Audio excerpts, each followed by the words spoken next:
China is dying, and that's very dangerous.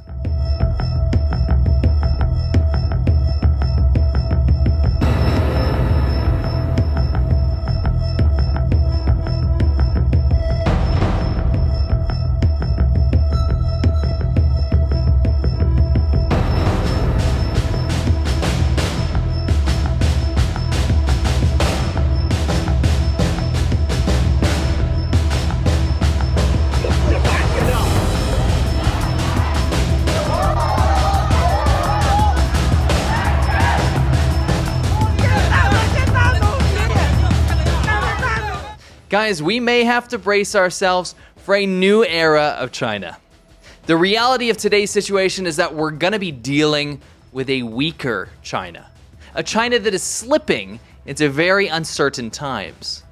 And while this is most likely viewed as a positive for many who would like to see the country forced into change for the better, perhaps a loosening of the noose of the stranglehold of Xi Jinping's dictatorship, we actually do have to face something that is much more likely. A weaker China.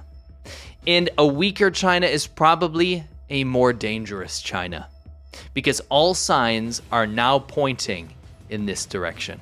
Today we're going to delve deep into the heart of China, where the economic storm is brewing, and the dictator-in-chief Xi Jinping is at the epicenter of this seismic shift. Every single time I'm on the internet, I make sure I'm on Surfshark VPN. And I'm super happy to say that this video is brought to you by Surfshark VPN. Now, what is a VPN? Well, it's pretty simple. It's a tool that wraps your internet connection in a special wrapper that even your ISP or internet service provider can't even see. It makes sure that you're safe and protected on the internet so that when you're typing in your personal details, no one can see what you're doing, even hackers. Not only that, you can actually use a VPN to hop around to different servers around the world to see what the internet looks like on there. And do you know why that's cool? Well, it unlocks a ton of Netflix libraries. For example, here in the US, I can't see what's going on in Japan, so all I have to do is hop over to a Japanese server or a British server or servers around the world, and I can see what their Netflix looks like and watch the shows there. Also, you can use Surfshark VPN to overcome price discrimination, which means that if you're getting really bad deals on flights or hotels, all you have to do is swap your server to a different one, and you can get better deals by being on the internet of that different country. If you go to surfshark.deals/Laowai86, not only are you going to get 83% off a 2-year plan, but you're also going to get 3 extra months for free if you use the code Laowai86. Thanks.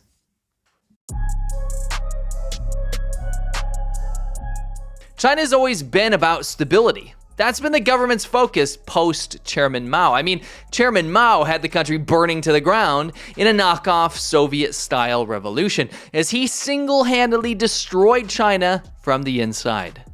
Children were pitted against their teachers, tens of millions starved in a man-made famine of Mao's policies like killing all the sparrows and smelting iron ore out of kitchen tools in the backyards to keep up with useless quotas. Millions were killed for being smart, or owning banned books, or land, or simply being on the wrong team, so to speak. And by the way, Mao only stopped leading China 47 years ago, so this isn't some ancient Rome thing or something. It's like a lot of people say, oh, that's ancient history. It's not. The same government that was in power under Mao is still in power today. But after Chairman Mao, no one questioned that he wasn't a godlike figure, but let's just say the government preferred stability after those communists got their positions of power. No one had an appetite for chaos any longer.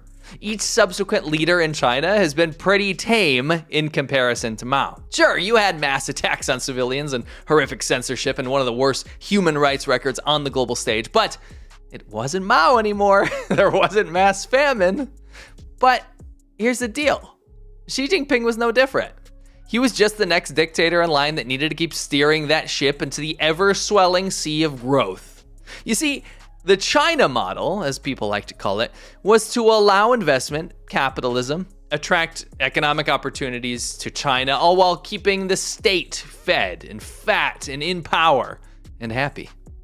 The people were fine with not having rights as long as they were not starving. They didn't need freedom. They just needed some food, money, and sustained growth. This is the China model, and this led to China's boom. Xi Jinping really just needed to keep that going. It wasn't that hard. Many immoral Westerners in power cared little for the plight of the Chinese person who didn't have the same rights as other countries because they were better off than before. That's the justification. Who needs rights? Why do some people in China need rights?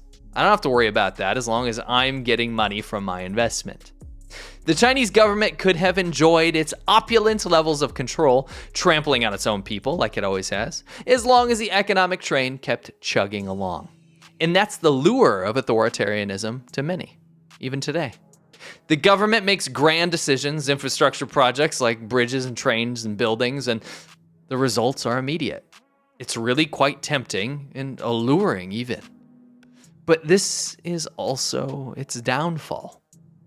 When the government allows one man to have all the power, with no checks and balances in place, one dictator at the helm, it can go wrong very, very quickly, as history has taught us. And guess what? It has. Xi Jinping has gotten drunk on power. Gone are the people who could question him. Xi has purged the party of anyone and everyone that might tell him no. And trust me, there were people telling him no in the beginning. Poor choices, fueled by a lack of understanding of how the world works, has led Xi to make horrendous decisions. Punishing free trade and free speech, punishing free market companies, spending billions on wasted international projects like the Belt and Road Initiative with very little returns on investment, stifling innovation, aggressive and offensive diplomacy, forcing worship of himself in classrooms and curriculum in school, and soiling relationships, even making enemies of every country it should be courting on the world stage. Xi Jinping has crafted an ethno-state, really a fascist state at this point, drinking his own Kool-Aid, so to speak. The very countries that put China on the map, the world's largest economies that invested in China, are rushing to get out. And it turns out that without that investment, without those countries as customers, China is nothing.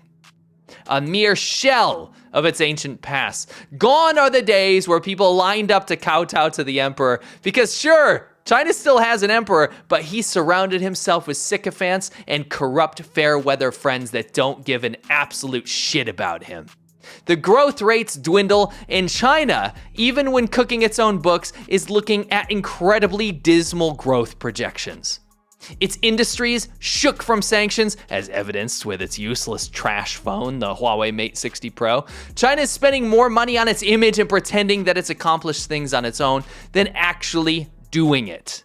Under Xi Jinping, China's focused on trying to look cool and powerful rather than being cool and powerful. I don't think anyone in the world is saying that China is cool. China used to release economic indicators that would at least give us a stab at guessing what's happening in the country, but now they've removed most of them. You can't even report on the unemployment rate anymore, which is skyrocketing, by the way. Pair that with an aging populace that is the product of the one-child policy, one of the lowest birth rates in the world, rising costs, growing unrest and crackdowns on protests, natural disasters, sanctions, and a general lack of hope for the future, and you have a massive crisis on your hand. It's not a matter of how, it's when. And judging by that housing crisis and collapse, I think it's already begun. Xi Jinping has crafted an image for himself as the mastermind of all the previous growth. China is China because of him. But you have to ask yourself, what happens when everything starts falling apart? Is that him too? Well, he's in control of everything after all. It's Xi's China. But this cannot be. He cannot be attributed to any failures in China. He's removed all opposition instead. He's removed term limits, and he is the leader for life. And he makes sure that a huge part of his leadership is controlling what people think. There's great concerns within the party as well, though. Xi Jinping didn't even go to the G20 event. There's speculation that the internal leadership is freaking out, but who really knows? Pushing China into pariah state is not what internal leadership wants within the CCP. They want to enjoy the fruits of international trade, and they want to make their domestic rule as cozy and stable as possible. But to Xi Jinping, power is more important. Stupid state projects are more important than not only his own people, but even the party as well. I'd like to think that he wouldn't make all of these insane choices if someone were there to guide him, but lackeys and yes men are all that's left.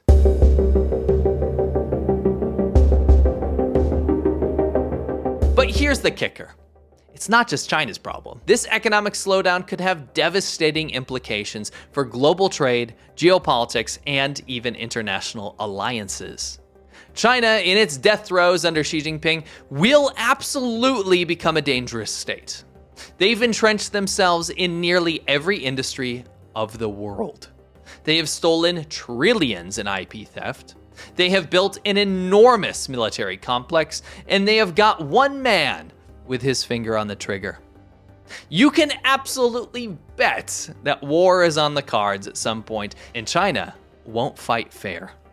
With evidence of ambitions of DNA and biological weapons, a lack of accountability due to face culture within the CCP, I mean, look at what they did with COVID, blaming the rest of the world, and with little regard for human life, China isn't a country that you want that much power at its disposal. People ask me all the time, when are people gonna rise up against the CCP and replace them with another government? And the answer is, they won't. The CCP will not and cannot fall. It's got the most robust surveillance state in the world, and with a capability of shutting down every and any uprising before it even happens, Chinese people cannot mobilize. When every app, forum, and action is monitored at all times, how are you supposed to do anything? We've seen it time and time again with the protests before. They are stamped and snuffed out with little to no issue. No, Xi Jinping will remain in power. Xi Jinping will maintain control, and he would wipe out half his country just like Mao said he would to maintain power. The trick isn't to call for people to overthrow the government. The trick is to divest, to distance, for countries around the world to reduce dependency and to move on. There are plenty of countries willing to take on manufacturing, but there are companies and politicians, thankfully much less in the US now, and investment firms that want you to think that it's impossible to get away from China. They want to protect their own failing investments in China, and they want you to invest and believe in China's continued rise as well. Well, guess what? The rise is over. We must face reality. China, under Xi Jinping, isn't the future. We cannot live in a pipe dream fantasy that China will liberalize and change. The people, of course, deserve better, but there is no real option for the people other than to keep their heads down or to leave. But I think there's good news. I can't speak for all the developing world because a lot of them have been bought out by China, but I believe that the West and its allies are headed in the right direction.